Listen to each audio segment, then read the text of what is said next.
રાણોલ ગામે ચહેરાભાઈ દેવાભાઈ આ રાતરાના ખેતરની અંદર પોતે પોતાના સમગ્ર ખેતરનું પાણી જે ચોમાસામાં આ બાજુનો ભાગ જે નીચાણવાળો ભાગ છે એ ભાગની અંદર ચોમાસાનું પાણી આવીને ભેગું થાય છે એ પાણીને ભૂગર્ભમાં ઉતારવા માટે આ ખેડૂતે પોતાના સ્વખર્ચે પોતાની જાતે અહીંયા એક પાકી ચોકડી બનાવી છે અને એની અંદર પોતાનો જે વણ વપરાયેલો જે બોર હતો એ બોરની અંદર પીવીસીની પાઇપ ઉતારી અને એમાં ચોમાસા દરમિયાન જે પાણી આવે એ પાણી ઉતારવા માટેનું આ ભૂગર્ભને રિચાર્જ કરવા માટેનું ખૂબ સુંદર સ્ટ્રક્ચર અહીંયા રાણોલ ગામે આ ચહેરાભાઈએ બનાવ્યું છે. એમને ખૂબ ખૂબ હૃદયપૂર્વકના અભિનંદન.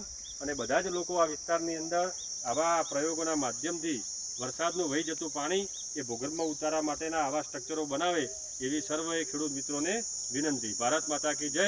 જય જવાન, જય કિસાન.